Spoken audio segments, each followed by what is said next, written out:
এই যুগে আমার ব্যক্তি জীবন, পরিবার জীবন, দাম্পত্য জীবন, সমাজ জীবন, রাষ্ট্র জীবন এবং বিশ্ব সর্বত্র যে অশান্তি আমাদের ঘিরে ধরেছে, তিনি ভাবছিলেন যে ঠাকুরের কাছে এসে এতদিন এখানে রইলাম, কি পেলাম।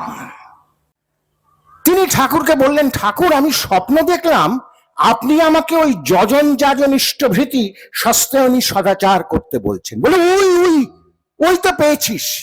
পরম পিতা এবার এই সমস্ত শাস্ত্র যাগ যজ্ঞ মন্থন করে তোমাদের সুবিধার জন্য এই 5টি পথের সন্ধান দিলেন। এই 5টি পথেই কিন্তু ঈশ্বর প্রাপ্তি হবে। ঈশ্বর প্রাপ্তি মানে আমার ইহজীবন থেকে ওই যে বাবা মাকে কিছু দিচ্ছি না, তাকে রেখে আসছে বৃদ্ধাশ্রমে, তার মানে বাবা মার প্রতি ভালোবাসা নেই। তেমনি ইষ্টের প্রতি ভালোবাসা যদি বলি, তাহলে তাকে কিছু দিতে হবে।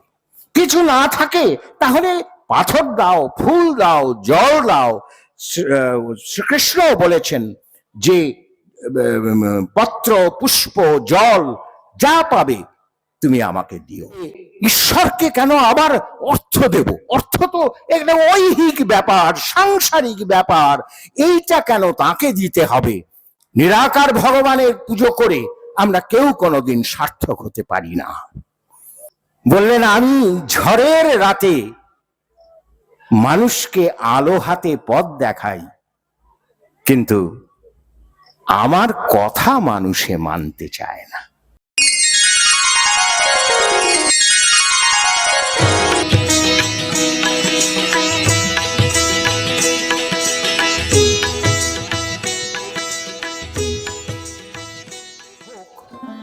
এই দুর্যোগের দিনেই তো আমাদের চলার পথ ধরিয়ে দিতে, দেখিয়ে দিতে এবং চালিয়ে নিতে সেই তিনি আসেন, যিনি ঈশ্বরের সাকার নরনারায়ণ বিগ্রহ, পরম প্রেমময়, আমাদের শ্রেয় প্রেয় প্রবর। এক কথায়, অত বড় বড় কথা না বলে আমাদের সবচেয়ে ভালোবাসার মানুষ, সেই মানুষ ভগবান। তিনি ইষ্ট, তিনি সদ্গুরু, পুরুষোত্তম, তথাগত, প্রেরিত, প্রফেট, যাই বলি। কিন্তু এই সব বলার মধ্য থেকে যেটা আমার জীবনে সবচেয়ে জরুরি, সবচেয়ে প্রাসঙ্গিক, তা হলো তিনি আমার প্রিয় পরম। এখন এই যে প্রিয় পরম, তার আদর্শ, সেটা তো তার যে 25,000-এরও বেশি বাণী, তার যে বিশাল আলোচনা সাহিত্য, এই সব কিছুর মধ্যে তিনি দিয়ে গিয়েছেন। এভাবে এর পূর্ববর্তী কোন যুগে আমরা ঈশ্বরের এত বদান্যতা আমরা পাইনি, কারণ হয়তো প্রয়োজন ছিল না। কিন্তু এই যুগে প্রয়োজন আছে। এই যুগে আমার ব্যক্তি জীবন, পরিবার জীবন, দাম্পত্য জীবন, সমাজ জীবন, রাষ্ট্র জীবন এবং বিশ্ব সর্বত্র যে অশান্তি, সর্বত্র যে অসঙ্গতি, সর্বত্র যে একটা হাহাকার আমাদের ঘিরে ধরেছে, তার থেকে আমাদের বাঁচিয়ে রাখতে, আমাদের বাড়িয়ে তুলতে, আমরা যাতে আমাদের পরিবার, পরিজন, পরিবেশকে নিয়ে সুখে শান্তিতে একটু বেঁচে থাকতে পারি। শ্রী ঠাকুর সৎসঙ্গ কি চায়, এই একটি অপূর্ব একটি বাণী আছে ধৃতি বিধায়নায়। সেখানে তিনি বলছেন যে প্রত্যেকে যেন খেয়ে পড়ে বেঁচে থাকতে পারে, কেউ যেন না ভাবে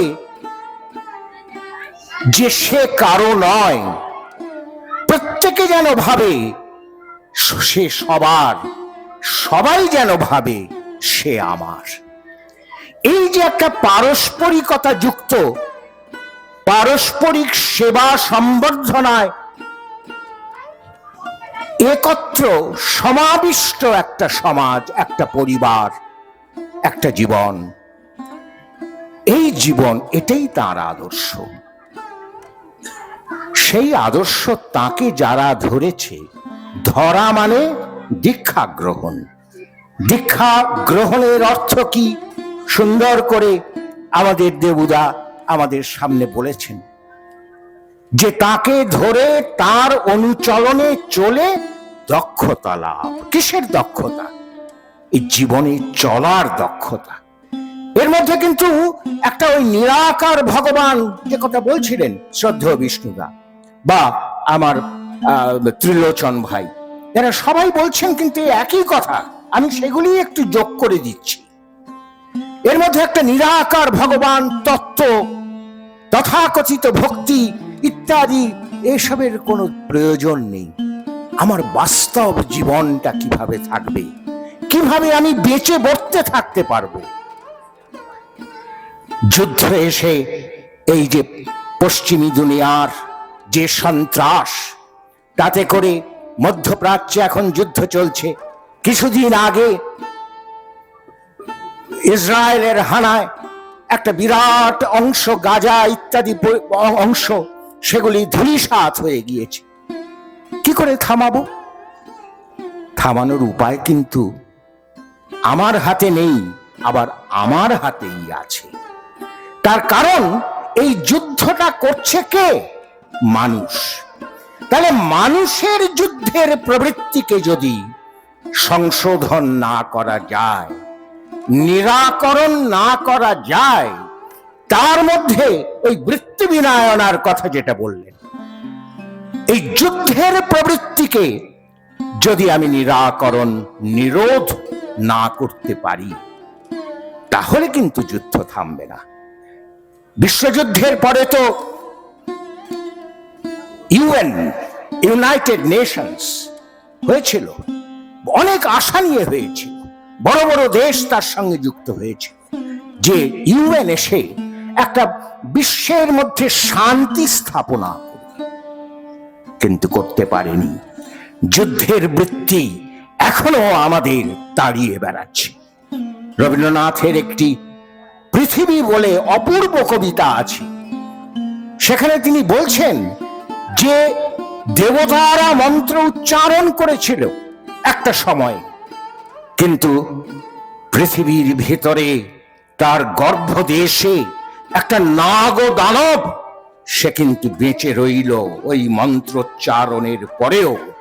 মাঝে মাঝে সে ফনা তোলে, সে মাথা ঝাঁকা দেয়, আর তখন পৃথিবীটা থর থর করে কেঁপে ওঠে। এই অন্তরের এই নাগ দানবকে যদি জয় না করা যায়, তাহলে বাইরের মন্ত্র কিন্তু আমাদের কোনো সুরাহা করতে পারবে না। এই বৃত্তি বিনায়ন, এই নাগ দানবকে যে জয় করা, নির্জিত করা, সেই পথটা দেখিয়ে দেন পুরুষোত্তম। এবার পুরুষোত্তমকে যে অনুসরণ করব, তার আদর্শকে যে অনুসরণ করব, সেটার বাস্তব পথ কি? বাস্তব জীবনে তাকে অনুসরণের বাস্তব পথ কি? আশ্রমে একটি মা ছিলেন, সম্ভবত তার নাম সুশীলা মা। তার মনে একটা চিন্তা ঘোরাফেরা করছিল। তিনি ভাবছিলেন যে ঠাকুরের কাছে এসে এতদিন এখানে রইলাম, কি পেলাম, কি পেলাম? এই প্রশ্নটা আমাদের মনেও আসে, নিশ্চয়ই আসে। আমরা দীক্ষা নিয়ে কি পেয়েছি? এই ভেতরে যখন, অন্তরে যখন সুশীলা মার এই প্রশ্নটা উঠেছে, তখন ঠাকুরের কাছে একদিন বসে আছেন। ঠাকুর জিজ্ঞাসা করলেন, হ্যাঁ রে সুশীলা, আচ্ছা, তুই যে এখানে আমার কাছে এতদিন থাকলি, তুই কি পেলি? ঠাকুরই প্রশ্ন করে বসলেন। এবার সুশীলা মা তো খুব আতান্তরে পড়ে গেছেন। তিনি বললেন যে ঠাকুর, না সেটা তো আমিও ভাবি, কিন্তু আমি তো জানি না, উত্তর পাইনি এখনো। তখন ঠাকুর বললেন, ভাবতে থাক, ভাবতে থাক, উত্তর পেলে আমাকে জানাবি। এইবার সুশীলা মা ভাবেন, কিন্তু উত্তর আর পান না। প্রত্যেক দিনই তিনি যখন এসে ঠাকুরের কাছে বসেন, ঠাকুর জিজ্ঞাসা করেন, কিরে সুশীলা, উত্তর পেলি, ভাবলি? এইভাবে কয়েকদিন চলার পর একদিন তিনি স্বপ্ন দেখছেন রাত্রিবেলা ঘুমের মধ্যে, যে ঠাকুর এসে তাকে ওই যজন যাজন ইষ্টভৃতি সস্তায়নী সদাচার এগুলি করার কথা বলছেন, উৎসাহিত করছেন। ঠিক আছে, স্বপ্ন দেখলেন। পরদিন সকালে এসে ঠাকুরের কাছে বসেছেন। ঠাকুর আবার জিজ্ঞাসা করলেন, কিরে সুশীলা, ভেবে দেখলি, উত্তর পেলি কিছু? সুশীলা মা বলছেন, ভাবছেন যে না, আমার এখনো তো কোনো উত্তর আসেনি। হঠাৎ তার মাথায় একটা ফ্ল্যাশ করে গেল। তিনি ঠাকুরকে বললেন, ঠাকুর, আমি স্বপ্ন দেখলাম আপনি আমাকে ওই যজন যাজন ইষ্টভৃতি সস্তায়নী সদাচার করতে বলছেন। বলে, ওই ওই ওই তো পেয়েছিস। তার মানে কি? এইটাই আমাদের করণীয়। এবার আমাদের যে যুগে, ওই যে যুগের কথা বলছিলাম, যুগ কলিযুগ মানে হচ্ছে উন্নতির শীর্ষ, আবার অবনতির শীর্ষ। এই যে অবস্থাটা, এখানে বড় বড় সাধন প্রক্রিয়া এ দিয়ে হবে না, এটা ঈশ্বর বুঝেছেন। সেই জন্য এই বৈদিক যুগ থেকে আরম্ভ করে কত ধ্যান ধারণার পদ্ধতি, কত যাগ যজ্ঞ, কত কিছু আছে, কত তপস্যা। শ্রী ঠাকুর কিন্তু সেসবের দিকে গেলেন না, কারণ মানুষ পারবে না। মানুষের সেই সহ্য নেই, ধৈর্য নেই, মনোযোগ নেই। মানুষের সেই অর্থ, একটা যজ্ঞ করতে অনেক অর্থের প্রয়োজন। রাজা, তখনকার দিনের রাজা এই যজ্ঞে সহায়তা করতেন, এখন কে করবে? এমনকি যজ্ঞে যে পরিমাণ কাঠ লাগে, সেই কাঠও এখন সংগ্রহ করতে পারবেন না, বন দপ্তর ধরবে। যদি কাঠ কাটতে যান, তাহলে কি করে সাধনা করবেন? এই যজন যাজন ইষ্টভৃতি সস্তায়নী সদাচার মন দিয়ে এইটুকুই যদি পালন করা যায়, এটাই হচ্ছে তার আদর্শকে ধরে চলার বাস্তব পথ। ঠাকুরকে জিজ্ঞাসা করা হয়েছিল যে, ঠাকুর, এই কত যাগযজ্ঞের কথা আছে শাস্ত্রে, কত ত্যাগ তপস্যার কথা আছে। মোক্ষ লাভ বা ঈশ্বর লাভ করতে গেলে এগুলি করতে হয়, এই পথে চলতে হয়। আপনি মাত্র এই 5টা করার কথা বললেন, এতেই মোক্ষ লাভ হবে? ঠাকুর বললেন, হ্যাঁ, পরমপিতা এবার এই সমস্ত শাস্ত্র যাগ যজ্ঞ মন্থন করে তোমাদের সুবিধার জন্য এই 5টি পথের সন্ধান দিলেন। এই 5টি পথেই কিন্তু ঈশ্বর প্রাপ্তি হবে। ঈশ্বর প্রাপ্তি মানে আমার ইহ জীবন থেকে আমার কারণ জীবন। ঈশ্বর হলেন আমাদের এই সৃষ্টির কারণ। সেই কারণ সত্তার সঙ্গে আমার ইহ ঐহিক সত্তার, আমার জীবাত্মার সম্মিলন, এই সম্পূর্ণটা নিয়ে কিন্তু ঈশ্বর প্রাপ্তি। কাজেই আমার ঈশ্বর প্রাপ্তি হলো, অথচ আমার ইহ জীবন ব্যর্থ হলো, এটা কিন্তু হতে পারে না। তাই ঠাকুর বলেছেন যে বৈষয়িক জীবনে যে, কি বলেছেন, বৈষয়িক জীবনে যে অকৃতকার্য, আধ্যাত্মিক দৃষ্টি তার তমসাচ্ছন্ন। কাজে এই বৈষয়িক জীবন থেকে সার্থকতা শুরু হয়ে একেবারে আমার কারণ স্তর পর্যন্ত এই যে সম্পূর্ণ জীবনের একটা সম্বর্ধনা, এটাই হলো ঈশ্বর প্রাপ্তি। এবং এই সম্পূর্ণ জীবনের সম্বর্ধনাই সম্ভব এই পঞ্চশীলের মধ্য দিয়ে। লক্ষ্য করুন, যজন, যাজন, ইষ্টভৃতি, এগুলো সবই কিন্তু আমরা সহজভাবে করতে পারি, কঠিন কিছু নয়। কিন্তু শ্রদ্ধেয় বিষ্ণুদা কত সুন্দর করে বুঝিয়ে বুঝিয়ে বলছিলেন যে কেন মাছ মাংস খাবো না। এই আহার শুদ্ধি, এটা সদাচারের একটা প্রথম বা প্রধান একটা অঙ্গ। কেন ওপর থেকে জল খাবো, সদাচারের একটা অঙ্গ। কিন্তু এই জিনিসগুলি করা কি কঠিন? মোটেই নয়। আমরা যদি করি, হাতে নাতে তার ফল পাবো। আমরা পাচ্ছি, আমরা যারা পাচ্ছি তারা বুঝতেও পারছি না যে আমার গুরু আমাকে কিভাবে সৎ পথে, মানে অস্তিত্বের পথে চালিত করে নিয়েছে। এই সহজ বিষয়গুলো কিন্তু এবার ঠাকুর দিয়েছেন। সহজের মধ্য দিয়ে কঠিনতমকে প্রাপ্তির এই সুযোগ, এটা যেন আমরা হাত ছাড়া না করি। এত সহজ পদ্ধতি আর কোথাও, কোন যুগে, কোন শাস্ত্রে পাওয়া যায় না।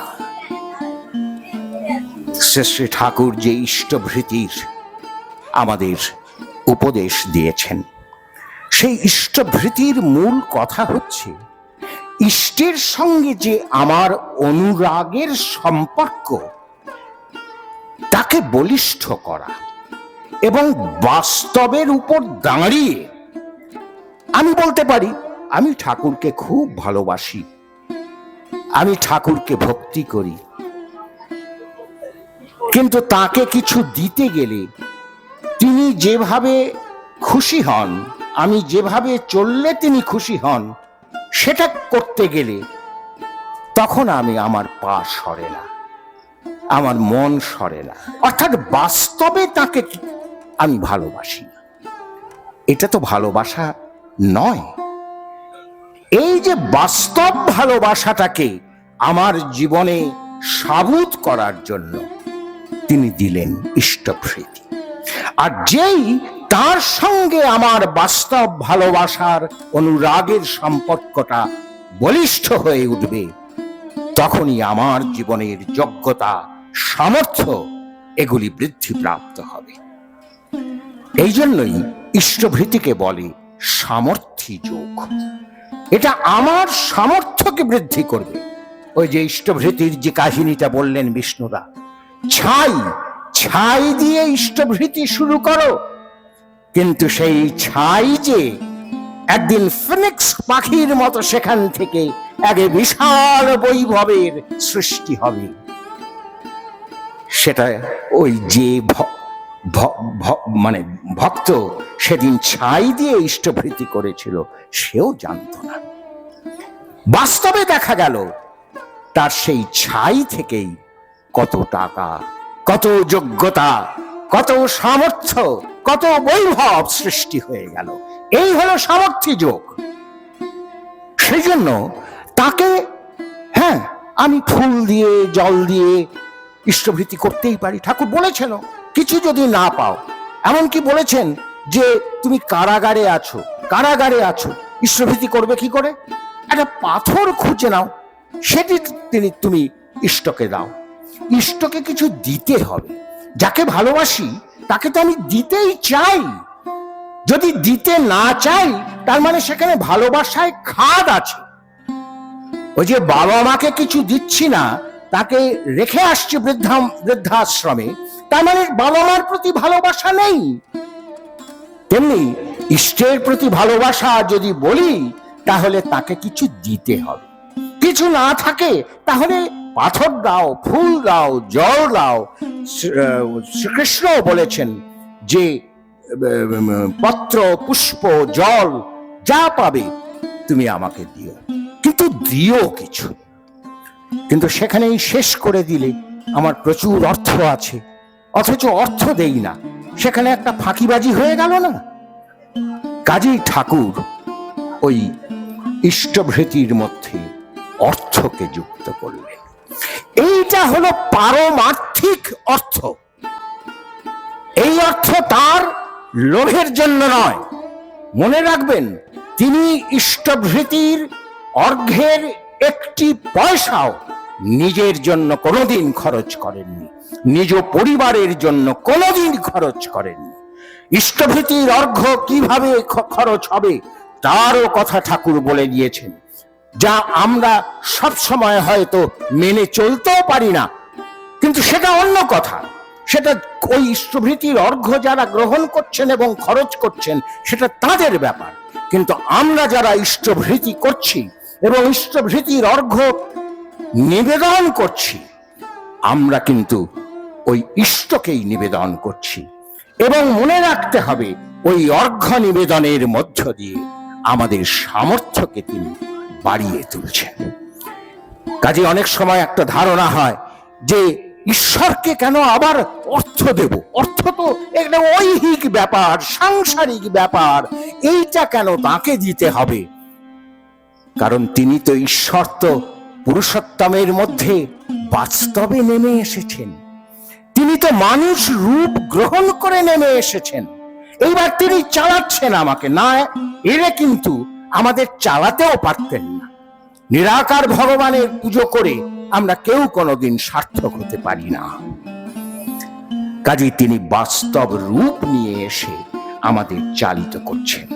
তিনি বলছেন, আমাকে দাও। যীশু খ্রিস্ট বলেছিলেন, যে আমাকে দেয় সে আমার অনেক বেশি পায়। এই যে দেওয়া, একটা গিভিং, তাকে প্রতিদিন প্রভাতে উঠে একটু অর্ঘ্য নিবেদন করা, এইটা যেন আমরা অত্যন্ত নিষ্ঠার সঙ্গে করি। এই পারমার্থিক অর্থ নিবেদন, এটা যেন এক দিনের জন্য ভুল না হয়। যজন যাজন ইষ্টভৃতি সস্তায়নী সদাচার, এই হোক, তাকে আমাদের জীবনে নিয়ে চলার বাস্তব পথ, পাথেয় এবং পদ্ধতি। আমার একটা কথা মনে হচ্ছিল যে আমরা তাকে অনুসরণের কথা বলি, কিন্তু তিনি যেন আমাদের অনুসরণ করছেন, আমাদের রক্ষা করে চলেছেন। ওই যে রাত্রিবেলায় জেগেছিলেন 3টে অবধি, ঠাকুর এরকম কথা বলেছেন যে তোর কানের কাছে যদি অনেকগুলো রেডিও একসঙ্গে বাজতে থাকে তাহলে তোর কি অবস্থা হয়? সে তো ঘুমানো যায় না এবং সে পাগল পাগল অবস্থা হয়। ঠাকুর বলছেন যে আমার কানের কাছে প্রতি মুহূর্তে এই রকম হাজার হাজার রেডিও যেন বাজছে। বিশ্বের সর্বত্র মানুষেরা যে আরতি, যে দুঃখ, যে বেদনা উঠছে, তার তরঙ্গ, সেগুলো এসে আমার কাছে এসে ঝাঁপিয়ে পড়ছে। কাজে তিনি কিন্তু হন্যে হয়ে ঘুরছেন, কিভাবে আমাদের রক্ষা করবেন তার জন্য পথ দেখিয়ে দিচ্ছেন। সেই ইষ্টভৃতি যখন চালু হচ্ছে সৎসঙ্গে, শ্রী ঠাকুর বলছেন যে ইষ্টভৃতি করতে হবে, তখন শ্রী ঠাকুরের মাস্টার মশাই তিনি ঠাকুরকে, তিনি শশীভূষণ মিত্র, তিনি এটার বিরোধিতা করছেন। ওই আমাদের যে ধারণা যে এই ধর্মক্ষেত্রে আবার অর্থ নিবেদন, এটা তো হওয়া ঠিক না, এইভাবে এই জন্য ঠাকুর বোঝাচ্ছেন। শশীভূষণ কিন্তু অত্যন্ত ভক্ত মানুষ, যদিও ঠাকুরের শিক্ষক, কিন্তু ঠাকুরকে একেবারে গুরু রূপে তিনি গ্রহণ করেছিলেন। কিন্তু এই বিষয়ে তিনি মেনে নিতে পারছেন না ঠাকুরের কথা। তখন ঠাকুর বলে দিলেন যে এই ঝড় রাত, এই যে ঝড়ের রাতে তোমার অভিসার, এই ঝড়ের রাতে আমি মানুষকে লণ্ঠন হাতে পথ দেখিয়ে দেই, কিন্তু আমার কথা মানুষে মানতে চায় না। এর পেছনে একটা ঘটনা আছে। সেই ঘটনা ওই শশীভূষণ মিত্রকে নিয়ে, তাঁরই জীবনের ঘটনা। তার সেটা স্মরণে চলে এলো ঠাকুর এই বলায়। একবার বহু আগে, তখনও তিনি ঠাকুর তার হননি, ছাত্র হননি, তিনি ডাক্তারির ছাত্র ছিলেন। সেই সময় শশীভূষণ মিত্র কল এসেছে কি বলে রোগীর বাড়ি থেকে, গ্রামের পথ দিয়ে যাচ্ছেন, এমন সময় প্রবল ঝড় বৃষ্টি শুরু হয়েছে, অন্ধকার পথ হারিয়ে ফেলেছেন, কি করবেন আর বুঝে উঠতে পারছেন না। এই অবস্থায় হঠাৎ দেখেন একটি বালক একটা হারিকেন হাতে এসে বলছেন, আপনি অমুকের বাড়ি যাবেন তো? বলে হ্যাঁ। বলে আসুন আমার সঙ্গে। এই বলে সে আগে আগে চলেছে, আর শশীভূষণ মিত্র পিছনে পিছনে। ওই বাড়ির সামনে গিয়ে এই তো ওনার বাড়ি বলে, তারপরে হঠাৎ পলকের মধ্যে সেই আলোও নেই, সেই বালকও নেই। যাই হোক, শশীভূষণ সেখানে গিয়ে তার কাজ সাঙ্গ করলেন। সেই স্মৃতিটা উস্কে দিলেন ঠাকুর। বললেন, আমি ঝড়ের রাতে মানুষকে আলো হাতে পথ দেখাই, কিন্তু আমার কথা মানুষে মানতে চায় না। কাজেই যিনি আমাদের আলো দেখাচ্ছেন, সেই আলোটা যেন মিলিয়ে না যায়, সেটা কিন্তু আমাদেরই স্থির করতে হবে। আজই ঝড়ের রাতে তোমার অভিসার, পরাণ সখা বন্ধু হে আমার। জয় গুরু। বন্দে পুরুষোত্তম।